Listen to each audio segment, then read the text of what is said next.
नमस्कार, मैं लेख शेखर शर्मा। बीएससी के अंदर जो जूलॉजी सब्जेक्ट है उसके अंदर पेपर चलता है नॉन कोर डेटा, और नॉन कोर डेटा के अंदर एक टॉपिक है प्रोटोजोआ में जनन, यानी कि रिप्रोडक्शन इन प्रोटोजोआ। यह एक बहुत ही ज़्यादा महत्वपूर्ण टॉपिक है। हर साल इसमें से क्वेश्चन आ जाता है, यहाँ तक कि अगर आप कंपटीशन एग्ज़ाम देते हैं तो उसमें भी जो प्रोटोजोवन जो एनिमल्स हैं या जो प्रोटोजोवन जो ऑर्गेनिज्म हैं उनमें किस टाइप से रिप्रोडक्शन होता है, इससे रिलेटेड क्वेश्चन आ जाते हैं। जैसे बाइनरी फिजन क्या होता है, बडिंग क्या होता है, प्लाज्मोटोमी क्या है, आइसोगेमी क्या है, डिफरेंट टाइप के क्वेश्चन वहाँ पर पूछ लिए जाते हैं। तो देखिए हम स्टार्ट करते हैं। अगर आप चैनल पर नए हैं तो चैनल को सब्सक्राइब कीजिए, वीडियो को पूरा अंत तक देखिए। रिप्रोडक्शन इन प्रोटोजोआ, प्रोटोजोआ में जनन। प्रोटोजोआ में reproduction asexual and sexual both type से होता है। जो प्रोटोजोआ के जो एनिमल्स हैं उनके अंदर एसेक्सुअल रिप्रोडक्शन भी पाया जाता है और उनके अंदर सेक्सुअल रिप्रोडक्शन भी पाया जाता है। एसेक्सुअल रिप्रोडक्शन क्या होता है? ऐसा रिप्रोडक्शन जिसके दौरान गैमेट्स का फॉर्मेशन, साथ ही साथ अर्धसूत्री विभाजन जैसे कि माइटोटिक डिवीजन आदि जो प्रोसेसेस है वो नहीं होती है। ऐसे रिप्रोडक्शन को एसेक्सुअल रिप्रोडक्शन कहते हैं। लेकिन जो सेक्सुअल रिप्रोडक्शन होता है उसमें सेक्सुअल रिप्रोडक्शन की जो इम्पोर्टेंट जो प्रोसेसेस होती है वो होती है जैसे कि गैमेट्स का फॉर्मेशन होना, उनका फ्यूजन होना, साथ ही साथ माइटोटिक डिवीजन होना, ये सभी सेक्सुअल रिप्रोडक्शन में पाया जाता है। तो प्रोटोजोआ में reproduction asexual and sexual both type से होता है। सबसे पहले अपन देख लेते हैं आज एसेक्सुअल रिप्रोडक्शन के बारे में, फिर सेकंड नंबर पर हम पढ़ेंगे सेक्सुअल रिप्रोडक्शन के बारे में। देखिए एसेक्सुअल रिप्रोडक्शन डिफरेंट मेथड से होता है। प्रोटोजोवन्स एनिमल्स में या प्रोटोजोवन के जो ऑर्गेनिज्म हैं उनके अंदर एसेक्सुअल रिप्रोडक्शन अर्थात अलैंगिक जनन डिफरेंट मेथड से होता है, विभिन्न प्रकार की विधियों द्वारा होता है। जैसे कि पहली मेथड कौन सी है? बाइनरी फिजन, जिसे द्विविखंडन के नाम से भी जाना जाता है। यह सबसे सिंपल टाइप का रिप्रोडक्शन है। इसमें वन पेरेंट ऑर्गेनिज्म की बॉडी 2 इक्वल पार्ट और डॉटर ऑर्गेनिज्म में डिवाइड हो जाती है। बिल्कुल सिंपल टाइप का एसेक्सुअल रिप्रोडक्शन है। इसके अंदर क्या होता है, जो ऑर्गेनिज्म की जो बॉडी है, जो पेरेंट ऑर्गेनिज्म है, जो जनक जो जीव है, उसका जो शरीर है वो 2 इक्वल पार्ट में टूट जाता है, द्विविखंडित हो जाता है। ठीक है, इसे ही क्या बोलते हैं? बाइनरी फिजन या द्विविखंडन कहते हैं। और एक पेरेंट ऑर्गेनिज्म के 2 इक्वल पार्ट में टूटने से, डिवाइड होने से 2 डॉटर ऑर्गेनिज्म बन जाते हैं। तो यह सबसे सिंपल टाइप का रिप्रोडक्शन। इसमें वन पेरेंट ऑर्गेनिज्म की बॉडी 2 इक्वल पार्ट और डॉटर ऑर्गेनिज्म में डिवाइड हो जाती है। देखिए यहाँ पर डिफरेंट टाइप के आपको यहाँ पर एनिमल आपको दिखाई दे रहे हैं। जैसे कि आप देखिए फर्स्ट नंबर पर एनिमल दे रखा है हमारा अमीबा। कौन सा है ये? अमीबा है। फिर सेकंड नंबर पर यूग्लिना दे रखा है। थर्ड नंबर पर दे रखा है हमारा पैरामीशियम। कौन है ये? स्लीपर एनिमल्स बोलते हैं इसे, पैरामीशियम है। फिर उसके बाद में है सेरेटियम। कौन है ये? डी नंबर पर कौन है ये? सेरेटियम है। क्या नाम है इसका? सेराटियम नाम है। और ई पर दे रखा है हमारा युगलीफा। क्या दे रखा है? युगलीफा दे रखा है। ठीक है, तो आप देखिए इन सभी के अंदर बाइनरी फ्यूजन हो रहा है। अमीबा भी 2 अमीबा के अंदर क्या हो रहा है? बाइनरी फ्यूजन हो रहा है। यहाँ पर यहाँ पर जो युगलीना है, एक युगलीना दो युगलीना में डिवाइड हो रहा है। यहाँ तक कि जो पैरामीशियम है वो भी बाइनरी फिजन द्वारा 2 पैरामीशियम के अंदर डिवाइड हो रहा है। यहाँ तक कि जो सेराटियम है वो भी 2 इक्वल पार्ट के अंदर अपन बोल सकते हैं डिवाइड हो रहा है। और यह जो युगलीफा है इसके अंदर भी 2 स्टेट पाई जा रही है फिजन की, द्विविखंडन की 2 यहाँ पर अवस्थाएं पाई जा रही है। अब यहाँ पर आप देखिए जो बाइनरी फ्यूजन हो तो रहा है, लेकिन ये जो बाइनरी फ्यूजन है ये भी डिफरेंट टाइप के प्रोटोजोवन में डिफरेंट टाइप से होता है। जैसे कि अमीबा के अंदर क्या होता है, अमीबा एक बोल सकते हैं इर्रेगुलर अनियमित एक प्राणी है, इसके अंदर स्फेरिकल फ्यूजन होता है। किस प्रकार का फ्यूजन होता है, यहाँ पर अमीबा के अंदर स्फेरिकल फ्यूजन होता है। यहाँ पर आप देखिए अमीबा के अंदर स्फेरिकल फ्यूजन हो रहा है, मतलब कि गोलाकार विखंडन हो रहा है। किस प्रकार से विखंडन हो रहा है, गोलाकार विखंडन हो रहा है। ऐसा लग रहा है कि एक बड़ा गोला है वो 2 स्मॉल गोलों के अंदर टूट गया, एक बड़ा गोला 2 छोटे गोलों के अंदर विखंडित हो रहा है। तो अमीबा एक इर्रेगुलर एनिमल है और इस अमीबा के अंदर स्फेरिकल फ्यूजन होता है। कौन सा फ्यूजन होता है, स्फेरिकल फ्यूजन पाया जाता है। ठीक है, और इरेगुलर फ्यूजन भी बोल सकते हैं क्योंकि इसमें अनियमित प्रकार का द्विविखंडन भी पाया जाता है। जो युगलीना है, युगलीना के अंदर लॉन्गिट्यूडिनल प्रकार का यानी कि अनुदैर्घ्य प्रकार का विखंडन पाया जा रहा है। अनुदैर्घ्य प्रकार के विखंडन का मतलब क्या है, अभी आपको समझा देते हैं। माना कि ये क्या है बच्चों, ये है युगलीना। क्या है ये, युगलीना है।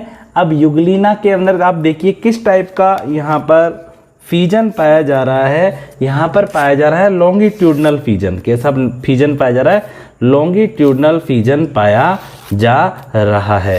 तो यहाँ पर आप देखिए ऐसा, ये जो एक युगलीना है ये ऐसे अनुदैर्घ्य रूप से, कैसे अनुदैर्घ्य रूप से 2 युगलीना के अंदर डिवाइड हो जाएगा फ्यूजन द्वारा। ऐसे आ रही बात आप समझ, ऐसे।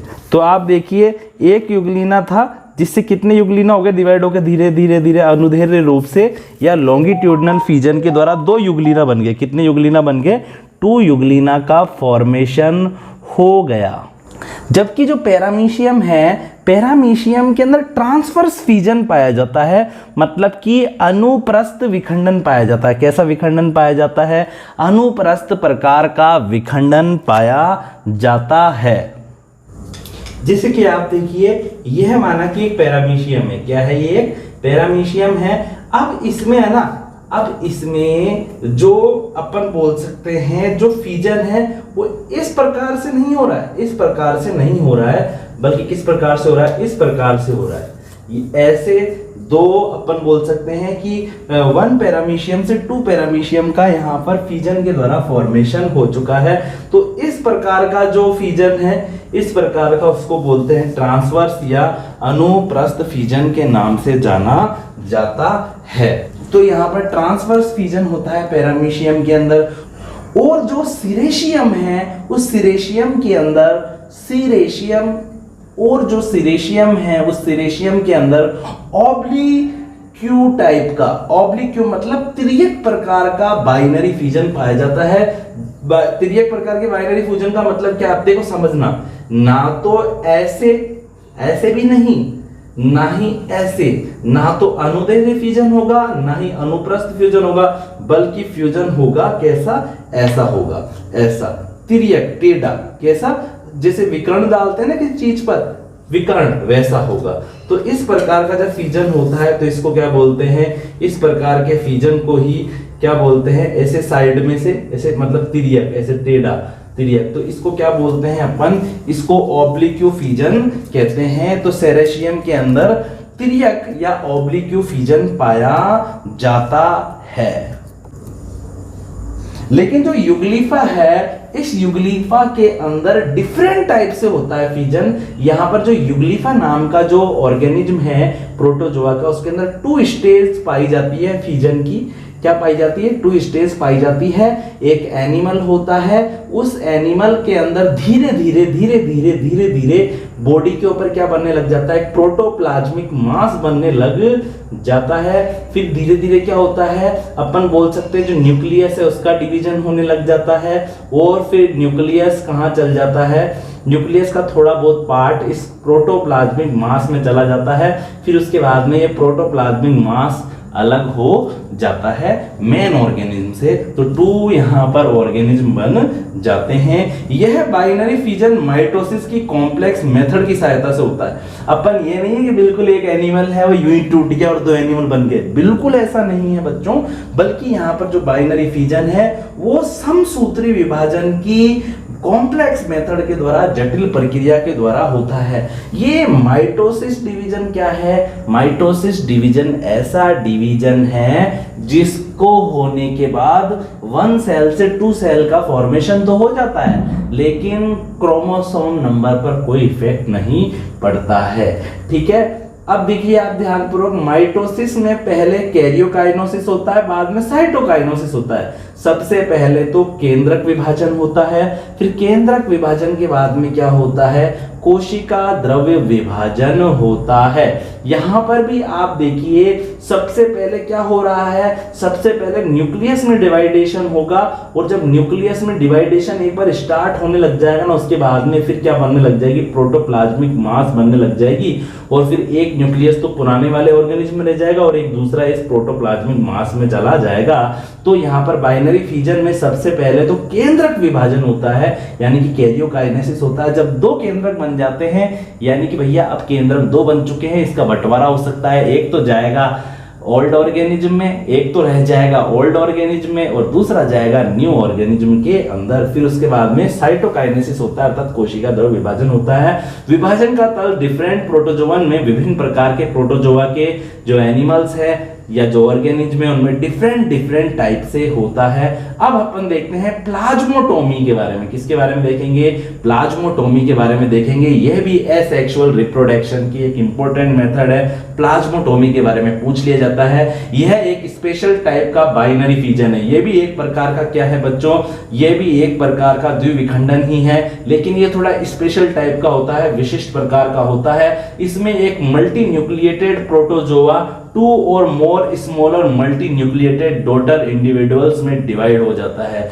यहां पर जो प्रोटोजोआ का जो एनिमल है उसके अंदर एक न्यूक्लियस ना होके कितने न्यूक्लियस होंगे, बहुत सारे न्यूक्लियस होंगे, जिसको न्यूक्लियाई कह रहे हैं। क्या कह रहे हैं, जिसको न्यूक्लियाई कह रहे हैं। और माना कि ये जो ये है ना, ये क्या है, ये है क्या है, ये कोई मल्टी न्यूक्लिएट प्रोटोजोअन है।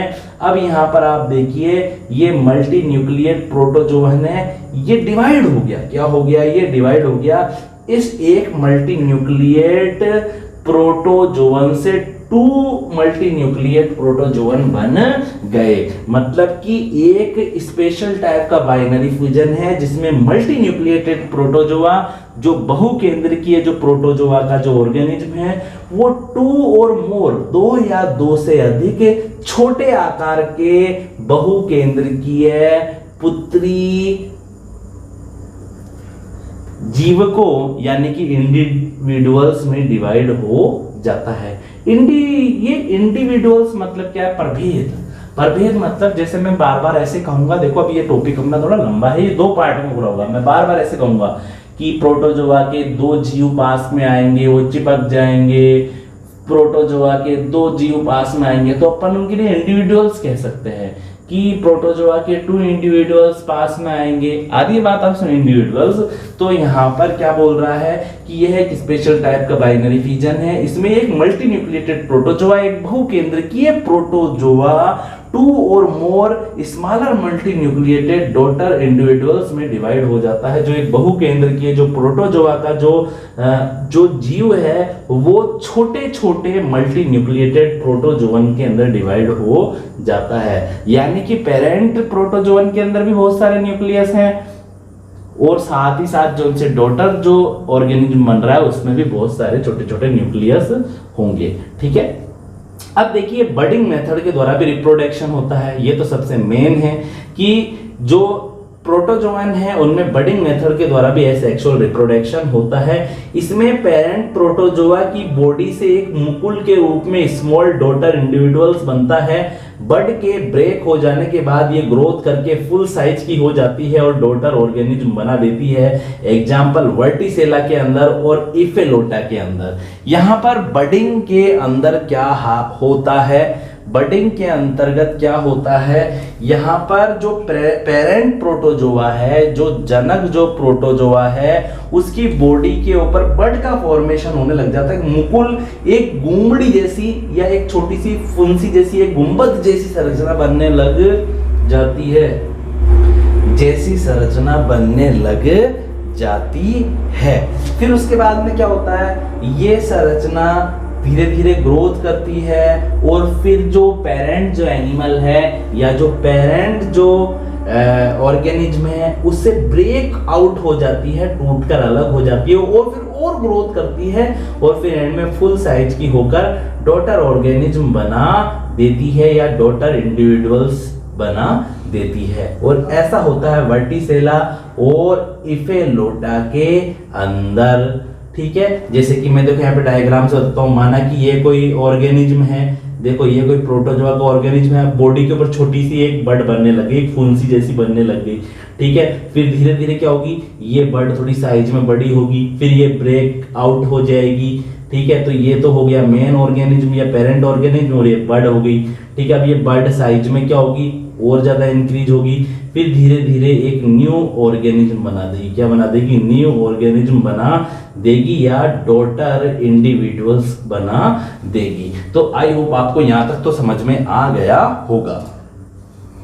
अब प्रोटोजोआ के अंदर एसेक्सुअल रिप्रोडक्शन की जो 4th नंबर की जो मेथड है वो है मल्टीपल फ्यूजन या बहुविखंडन। मल्टीपल फ्यूजन और स्पोरुलेशन की प्रोसेस में न्यूक्लियर डिवीजन यानी कि कैरियोकाइनेसिस के बाद साइटोकाइनेसिस न होकर न्यूक्लियस बार बार बाइनरी फ्यूजन द्वारा डिवाइड होते रहते हैं, विभाजित होते रहते हैं, जैसे कि प्लाज्मोडियम के अंदर। किसके बारे में बताया गया है, यहाँ पर क्या बताया गया है, जैसे कोई ऑर्गेनिज्म है, ऑर्गेनिज्म के अंदर अपन ने थोड़ी देर पहले क्या पढ़ा था बाइनरी फ्यूजन के अंदर, कि कोई ऑर्गेनिज्म है प्रोटोजोआ का या कोई इंडिविजुअल्स है या कोई पेरेंट है, उसके अंदर जो न्यूक्लियस पाया जा रहा है, जो केंद्रक पाया जा रहा है, उसमें विभाजन होगा यानी कि कैरियोकाइनेसिस होगा। कैरियोकाइनेसिस होने के बाद में साइटोकाइनेसिस के द्वारा 1 पेरेंट ऑर्गेनिज्म से 2 डॉटर ऑर्गेनिज्म बन जाएंगे। यहां तक अपन ने पढ़ लिया था। लेकिन यहां पर क्या बता रहा है मल्टीपल फ्यूजन के अंदर, कि किसी पेरेंट प्रोटोजोवन के अंदर जो न्यूक्लियस है उसके अंदर न्यूक्लियर डिवीजन होगा, तो सीधी सी बात है एक न्यूक्लियर से 2 न्यूक्लियस बन जाएंगे। फिर यानी कि अपन बोल सकते हैं कैरियोकाइनेसिस हो जाएगा। लेकिन कैरियोकाइनेसिस होने के बाद में साइटोकाइनेसिस नहीं होगा, बल्कि उस कैरियोकाइनेसिस के बाद में और बार बार कैरियोकाइनेसिस होता रहेगा, जिसके कारण एक ऑर्गेनिज्म में बहुत सारे छोटे छोटे न्यूक्लियस बन जाएंगे। और जब बहुत सारे न्यूक्लियस बन जाएंगे तो फिर उस न्यूक्लियस के चारों तरफ क्या होगा, साइटोकाइनेसिस होगा, थोड़ा थोड़ा साइटोकाइनेसिस होगा। यहां पर आप देखिए बहुत सारे डॉटर न्यूक्लियस है। अब प्रत्येक जो डॉटर न्यूक्लियस है या जो डॉटर न्यूक्लियाई है उसके चारों तरफ साइटोप्लाज्मिक मासेस बनने लग गया, एक साइटोप्लाज्म का एक आवरण बनने लग गया, और जो रेसिड्यूअल साइटोप्लाज्म है वो बीच में रह गया। तो आप देखिए एक ऑर्गेनिज्म से बहुत सारे छोटे छोटे ऑर्गेनिज्म बन जाएंगे या नहीं बन जाएंगे, बन जाएंगे। ठीक है, एग्जाम्पल देखिए आप पोरेमिनीफेरा के अंदर, स्पोरोजोआ के अंदर, सम मेस्टिगोफोरा के अंदर मल्टीपल फ्यूजन पाया जाता है। और सबसे इंपॉर्टेंट बात, प्लाज्मोडियम के अंदर भी मल्टीपल फ्यूजन पाया जाता है। अब उसके बाद में एसेक्सुअल रिप्रोडक्शन की 5th नंबर की मेथड है साइजोगोनी। यह भी एक टाइप का या एक प्रकार का मल्टीपल फ्यूजन ही है। इसमें न्यूमेरस डॉटर न्यूक्लियस एक ही पेरेंट के अंदर निर्मित हो जाते हैं। यहां पर भी क्या हो रहा है, एक ही पेरेंट के अंदर बहुत सारे न्यूक्लियस बन जाएंगे, बहुत सारे केंद्रक बन जाएंगे, और इसके बाद में जो पेरेंट का जो साइटोप्लाज्म होगा उस साइटोप्लाज्मिक बड्स बनाने लग जाएगा। प्रत्येक न्यूक्लियस न्यूक्लियस के चारों तरफ छोटी छोटी क्या बना देगा, बड्स बना देगा।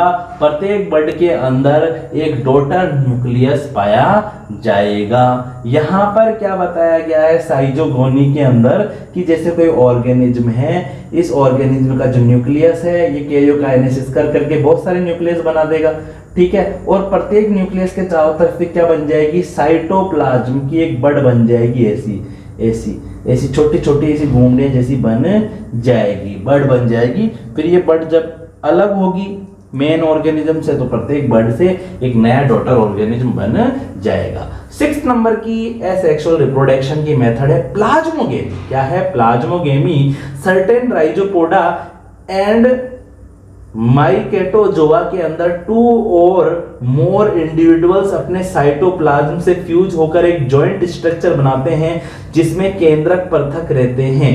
बाद में ये बिना किसी परिवर्तन के अलग हो जाते हैं। यही प्रक्रिया कोशिका द्रव्य लयन या प्लाज्मोगेमी कहलाती है। इसके अंदर क्या होगा, जैसे कुछ राइजोपोडा और कुछ जो माइसेटोजोआ है उनके 2 या 2 से अधिक जो जंतु है वो अपने साइटोप्लाज्म से चिपक जाएंगे, अपने कोशिका द्रव से परस्पर क्या हो जाते हैं, संगलित हो जाते हैं, फ्यूज्ड हो जाते हैं और दोनों जुड़कर एक जॉइंट बना देते हैं। लेकिन दोनों के केंद्रक अलग अलग ही रहते हैं, केंद्रकों में कुछ भी मिलान नहीं होता है। फिर बाद में बिना कोई परिवर्तन हुए ही ये वापस क्या हो जाते हैं, ये अलग हो जाते हैं। और इसी प्रक्रिया को क्या बोलते हैं, इसी प्रक्रिया को कोशिका द्रव्य लयन या प्लाज्मोगेमी के नाम से जाना जाता है। देखिए आज जो अपन ने पढ़ा है वो आपको समझ में आ गया होगा। आज अपन ने पढ़ा प्रोटोजोआ